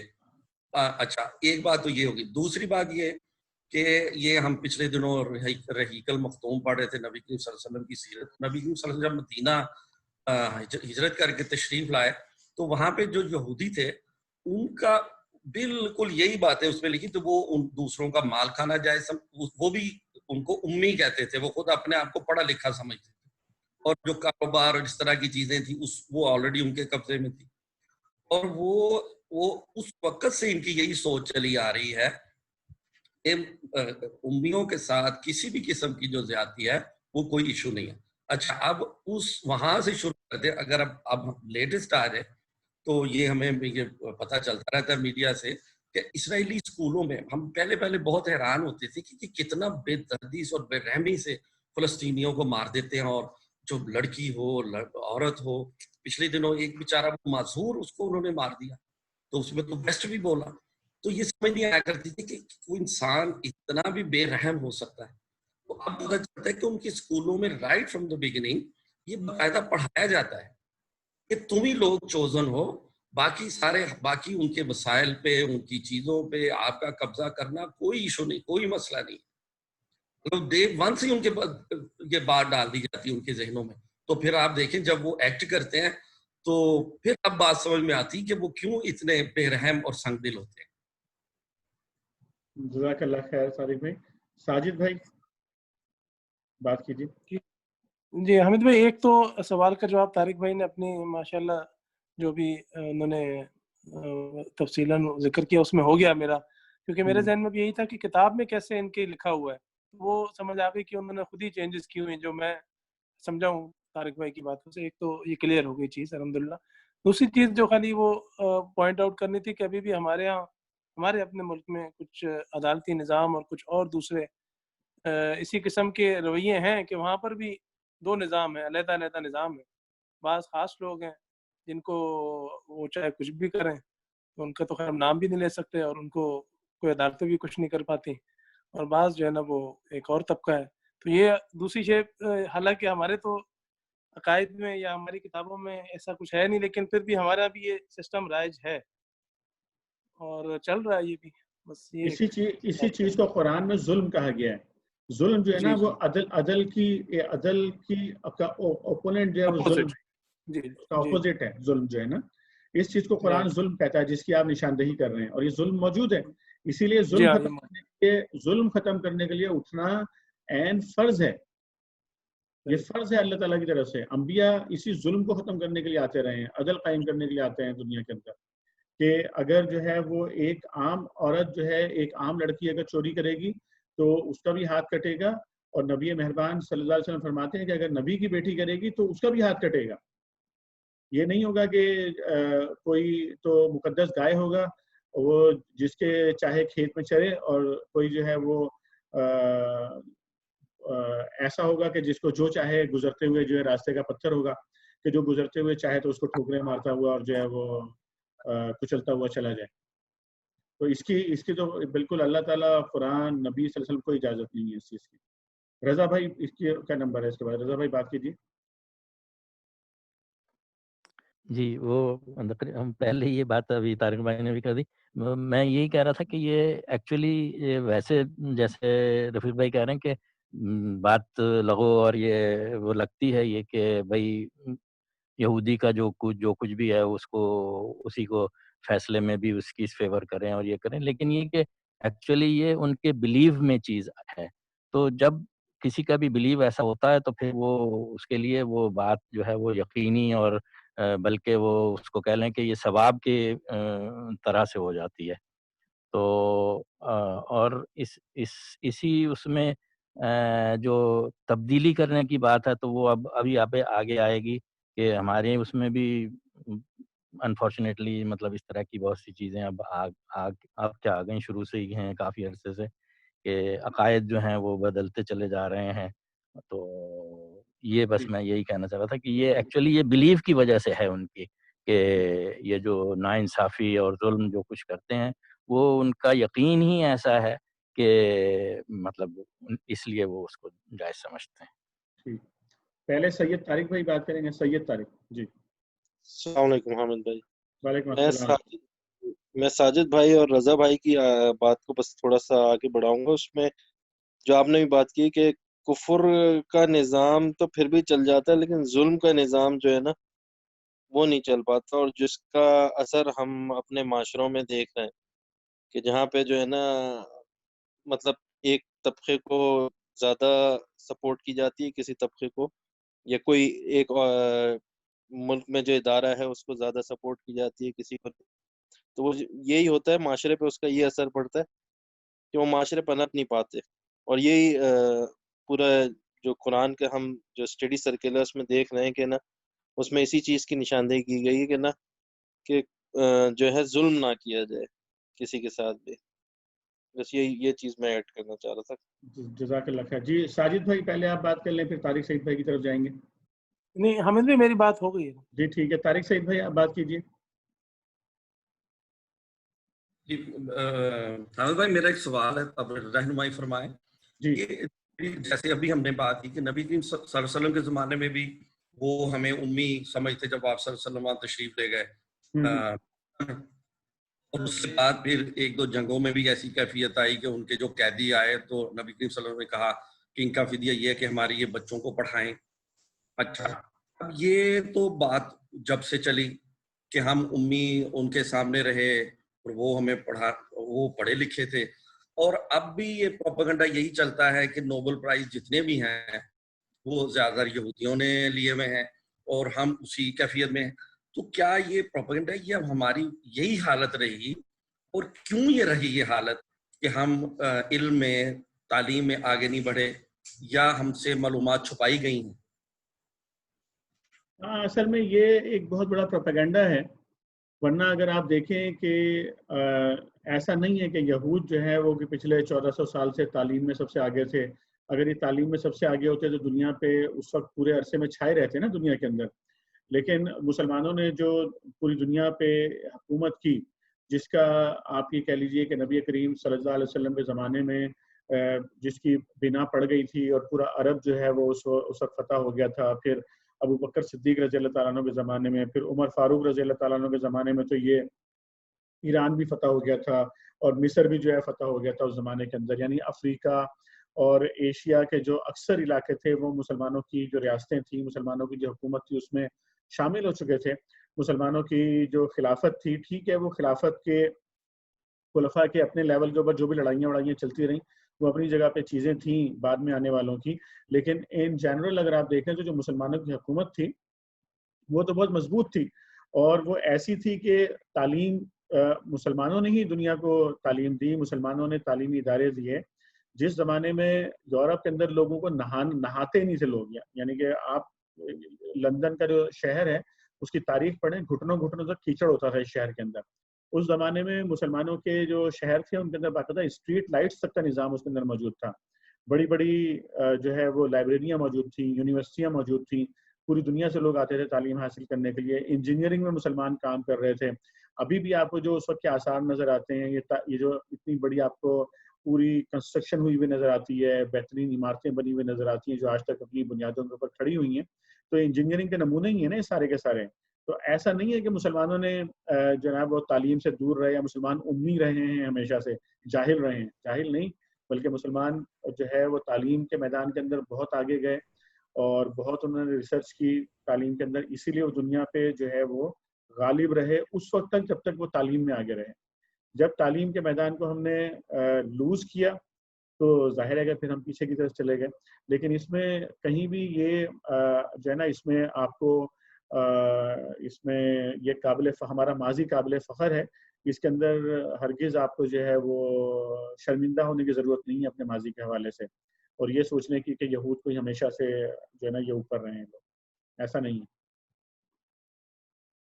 بلکہ اگر آج کی دنیا میں بھی آپ دیکھیں تو چونکہ اللہ تعالیٰ نے قرآن عظیم الشان میں یہ فرما دیا تھا کہ یہود کے بارے میں کہ آئندہ تمہیں اپنے قدموں پہ کھڑے ہو کے تم کامیابی حاصل نہیں کر سکو گے دنیا کے اندر، تمہیں ہمیشہ پیراسائٹ بن کے جو رہنا پڑے گا اس دنیا کے اندر، یعنی کسی نہ کسی کے ذریعے سے تم کامیابی حاصل کرو گے.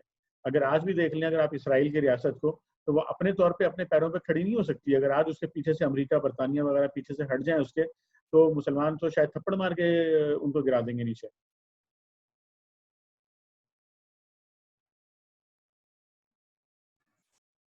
کوئی اور بھائی اس موضوع پہ بات کرنا چاہ رہے تھے؟ ٹھیک ہے، ہم آگے چلتے ہیں اور جو ہے وہ انشاءاللہ اگلے نکات پہ آتے ہیں. پھر اللہ تعالیٰ نے جو ہے ان لوگوں کے بارے میں فرمایا، رہے وہ لوگ جو اللہ کے عہد اور اپنی قسموں کو تھوڑی قیمت پر بیچ ڈالتے ہیں. تھوڑی قیمت کا کیا مطلب ہے؟ اللہ سے بندہ عہد کرتا ہے نا کہ اللہ تعالیٰ کا عہد کا مطلب ہے کہ یعنی میں اللہ سے جو بندوں کا عہد تھا وہ کیا ہے جو ہم نے پہلے بھی پڑھا تھا کہ الستو بربکم، اللہ تعالیٰ نے پوچھا اور باقی سب لوگوں نے جواب دیا تھا کہ ہاں قالو بلا، کہ ہم آپ ہی ہمارے رب ہیں اور ہم آپ ہی کو مانیں گے اور آپ ہی کی عبادت اور آپ ہی کی پیروی کریں گے. جب یہ بندہ جو ہے اللہ سے عہد کا مطلب یہی ہے کہ اللہ سے بندہ عہد کرتا ہے کہ میں آپ ہی کی پیروی کروں گا، آپ ہی کو الہ مانوں گا، آپ ہی کو رب مانوں گا. اور جب وہ اس عہد کو توڑتا ہے تو فرمایا گیا ہے کہ تھوڑی قیمت پر. یہ تھوڑی قیمت کا کیا مطلب ہے؟ یعنی زیادہ قیمت پہ بیچیں تو ٹھیک ہے، تھوڑی قیمت پہ نہیں بیچنا چاہیے.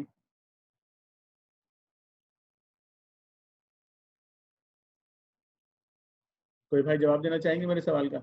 سوال اٹھایا میں نے. جی ساجد بھائی. حمید بھائی، تھوڑی قیمت تو دنیا کی نظر آ رہی ہے یہاں پہ کہ دنیا حاصل کرنے کے لیے، چھوٹے فائدے کے لیے وہ اللہ پاک کے مطلب ہے کہ نافرمانی پہ آمادہ ہو جاتا ہے، اور اسی کے لیے اللہ پاک نے لکھا ہے کہ نہ اسے قیامت میں کوئی حصہ ہوگا، نہ اللہ پاک ان سے جو ہے وہ ناراض بھی ہوگا اور نہ انہیں پاک کرے گا. تو تھوڑی قیمت سے مراد دنیا نظر آ رہی ہے کہ دنیا کے فائدے کے لیے، جو کہ حقیر بھی ہے اور کچھ قلیل عرصے کے لیے بھی ہے. ٹھیک. جی طارق سعید بھائی کچھ کہہ رہے ہیں؟ جی تھوڑی قیمت میرا خیال ہے یہ اس لحاظ سے ہے کہ اتنی زیادہ قیمت ہو دنیا میں، وہ جو آخرت میں انعامات کو وہ جو نہیں ان کو ملتے، اس لحاظ سے یہ انتہائی تھوڑی قیمت ہوگی. بھلے وہ بہت زیادہ قیمت ہو لیں اس دنیا میں، لیکن آخرت کے لحاظ سے وہ بہت تھوڑی قیمت ہو. جزاک اللہ خیر. یعنی پوری دنیا بھی اگر جو ہے وہ لے لے اس کی قیمت میں تو پوری دنیا بھی آخرت کے مقابلے میں تو کچھ بھی نہیں ہے. مطلب آپ کی آنکھ بند ہو جائے گی اگر پوری دنیا کا بھر کے سونا جو ہے ایک انسان کو مل جائے تو آنکھ بند ہوتے ہی وہ تو ختم ہو جائے گا نا.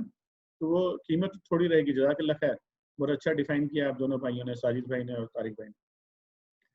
پھر آتی ہے بات یہاں پہ جو کتاب پڑھتے ہوئے زبان کا الٹ پھیر کرتے ہیں, کہ کتاب کی لگتا یہ ہے کہ کتاب کی عبارت پڑھ رہے ہیں, لیکن کتاب کی عبارت نہیں ہوتی بلکہ اس کے معنی بدل دیتے ہیں کتاب کے.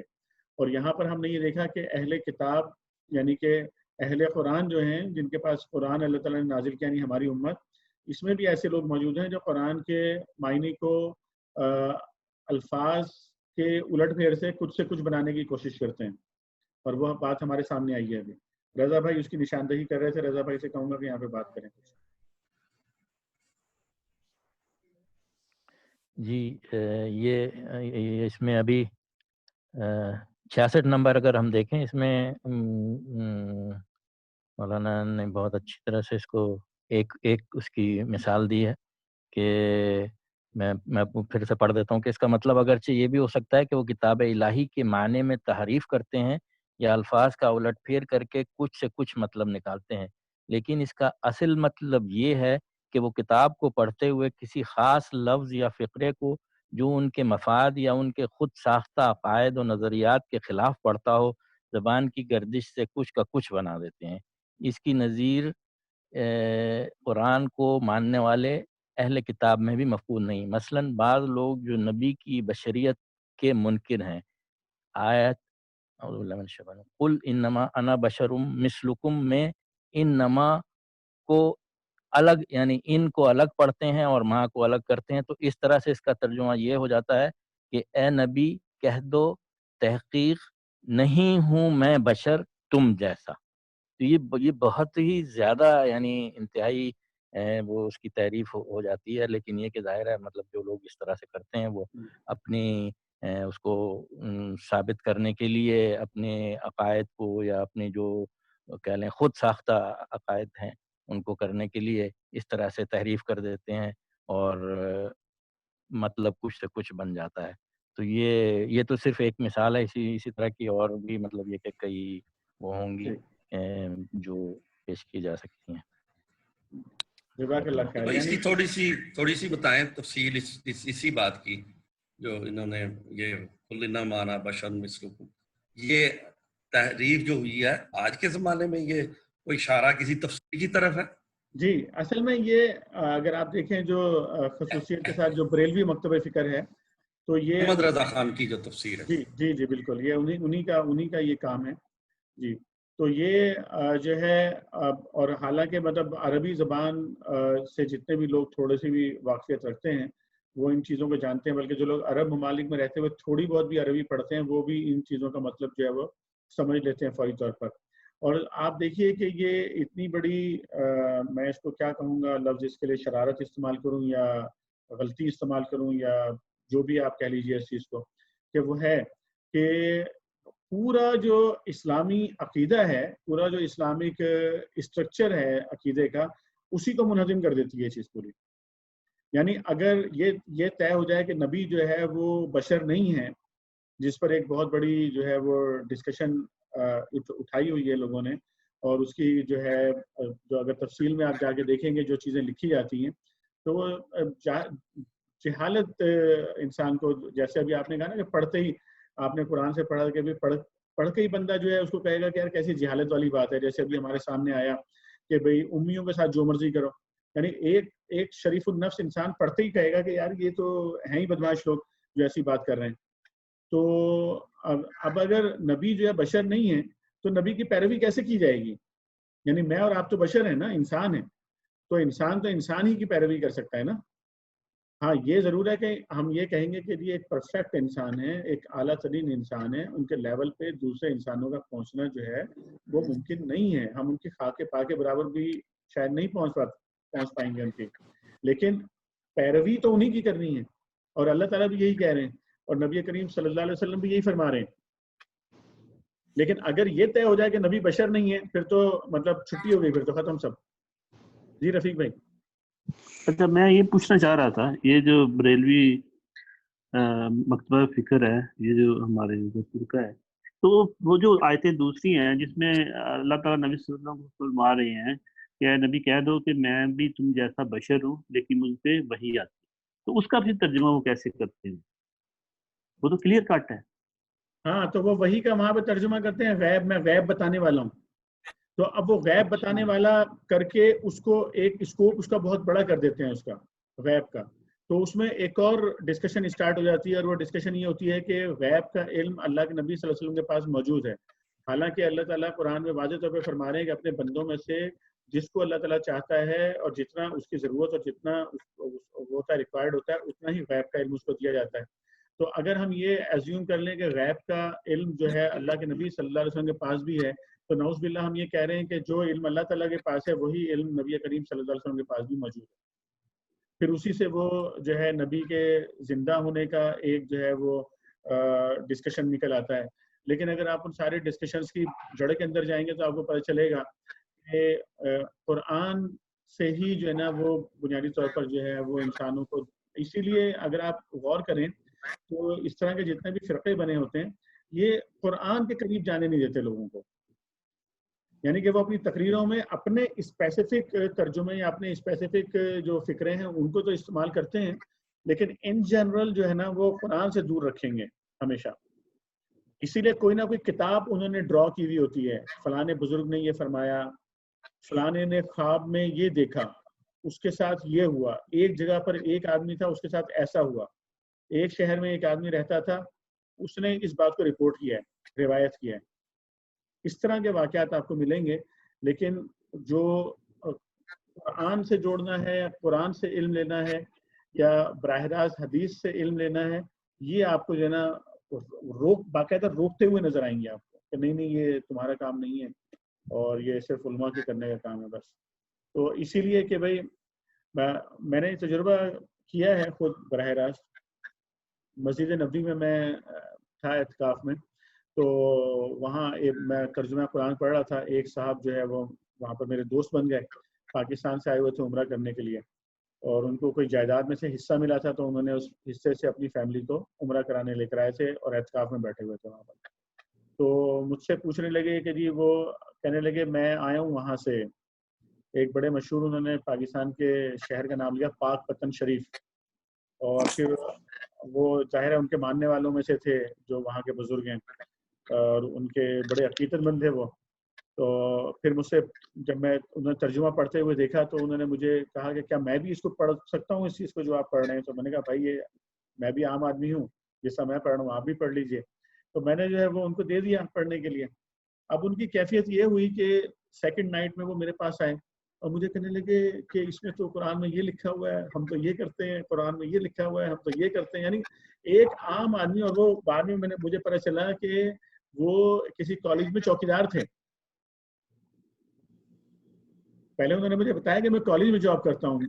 میں نے مطلب ان کا وہ بڑا اچھا تھا گیٹ اپ وغیرہ، تو میں نے تصور کیا شاید یہ جو ہے استاد ہوں گے یا کوئی انسٹرکٹر وغیرہ ہوں گے. لیکن بعد میں جب تفصیلی بات ہوئی تو انہوں نے بتایا کہ وہ چوکیدار ہیں کالج کے اندر. تو لیکن وہ ایک چوکیدار نے اس نے قرآن پڑھا اور قرآن نے اس کو بدل دیا اس بندے کو. تو اس لیے یہ جو ہے نا یہ پرابلم ہے. اس لیے قرآن سے جوڑنا بڑا ضروری ہے، حدیث سے جوڑنا بڑا ضروری ہے. لوگوں میں نے سنا ہے کہ وہ جو ہے نا وہ لوگوں کو یہ کہتے ہیں کہ آپ خود قرآن نہیں پڑھ سکتے، اگر آپ خود پڑھیں گے تو گمراہ ہو جائیں گے. اگر اس لیے قرآن جو ہے نا جی آپ یاد کریں ہماری جو پہلی نشست تھی اس میں یہ سوال آیا تھا نا کہ ہمارے ایک بھائی کے کسی دوست نے اسے یہ کہہ دیا تھا کہ بھائی یہ تم کیسے پڑھ رہے ہو، تو جائز ہی نہیں ہے. یہ اس طرح کا وہ اس لیے کہتے ہیں کہ اگر وہ پڑھ لے گا بندہ تو ظاہر راہ راست پہ آ جائے گا. بالکل اس کا ذہن کھل جائے گا، اس کے سارے جو چیزیں ہیں اس کے سامنے آ جائیں گی.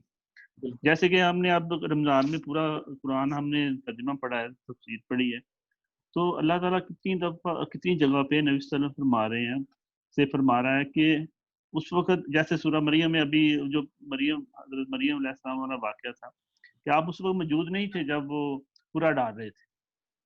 پھر اللہ تعالیٰ کہتا ہے یہ جو غیب کی باتیں ہیں جو ہم آپ کو بتا رہے ہیں یہ آپ کو پہلے نہیں پتا تھا. بالکل. تو اللہ تعالیٰ ظاہر ہے ساری چیزیں نبی صلی اللہ علیہ وسلم کو بتا رہے ہیں. تو علامہ اقبال رحمہ اللہ نے جی سجاد بھائی کچھ کہہ رہے ہیں؟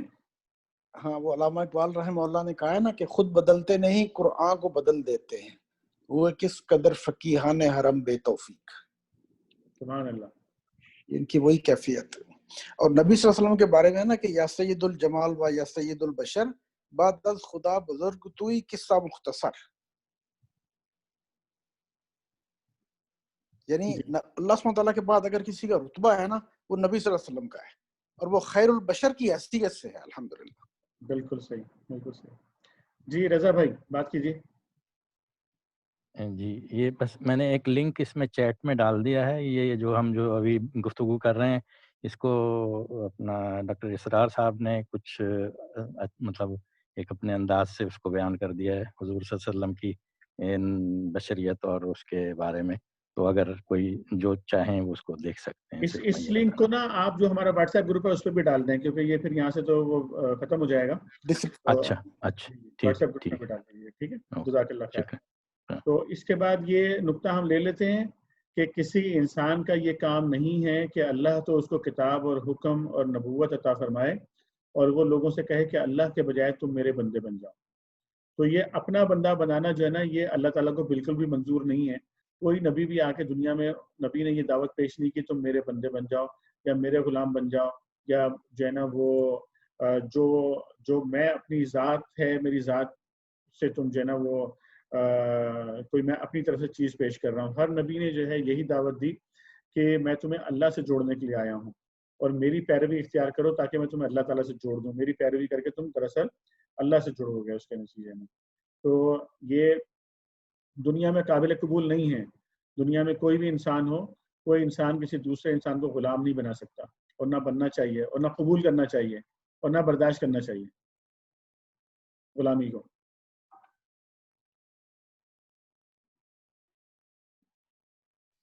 وہ آیا نا کہ وَمَن يُطِعِ الرَّسُولَ فَقَدْ أَطَاعَ اللَّهَ.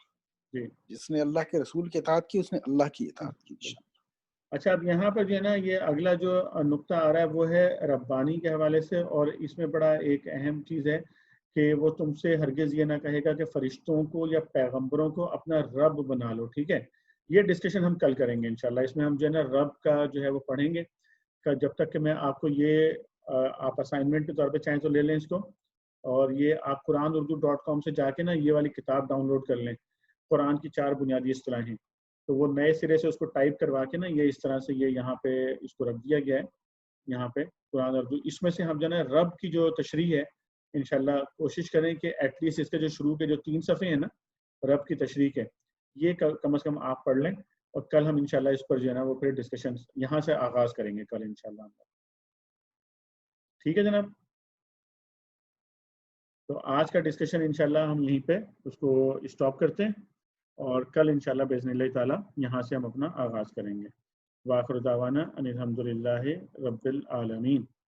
اور آج کی دعا کے لیے ہم جو ہے وہ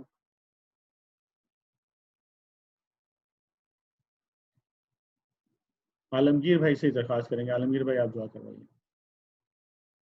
آج آپ کچھ بولے نہیں ہیں.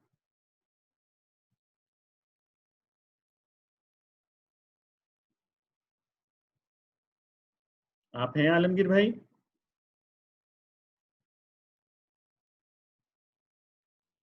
جی میں میرا مائک میوٹ پہ تھا. عالمگیر بھائی کا آفس پیرل میں چل رہا ہے، انہوں نے معذرت کی تھی. اچھا ٹھیک ہے پہلے سے میں سن رہا ہوں لیکن میرا آفس چل رہا ہے اس لیے اچھا میں آپ ہاں کو ٹھیک ہے صحیح. اچھا ٹھیک ہے آن وہ ہیں اس پر ہیں. ٹھیک جی تو پھر ساجد بھائی آپ دعا کروا دیجیے. اعوذ باللہ من الشیطان الرجیم. بسم اللہ الرحمن الرحیم. الحمد للہ رب العالمین الرحمن الرحیم مالک یوم الدین.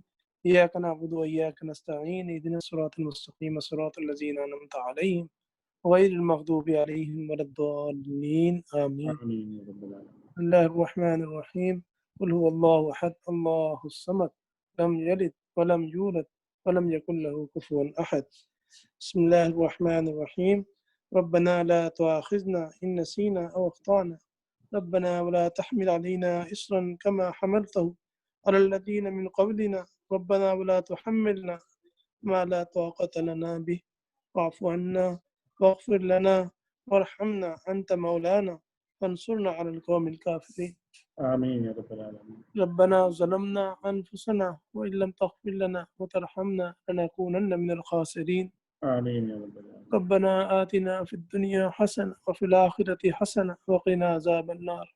آمین یا رب الله وملائكته يصلون على النبي يا أيها الذين آمنوا صلوا عليه وسلموا تسليما. اللهم اللهم صل على محمد وعلى آل وعلى محمد آل صليت على إبراهيم. صليت على إبراهيم وعلى آل إبراهيم إنك حميد مجيد. اللهم بارك على اللهم محمد بارك على وعلى آل محمد محمد وعلى آل محمد كما باركت على إبراهيم وعلى آل إبراهيم إنك حميد مجيد. رب اجعلني مقيم الصلاة ومن ذريتي ربنا وتقبل دعاء. ربنا اغفر لي ولوالدي وللمؤمنين يوم يقوم الحساب. سبحان آمين. ربك رب العزة عما يصفون وسلام على المرسلين والحمد لله رب العالمين. آمین آمین یا رب العالمین. جزاک اللہ خیر ساجد بھائی.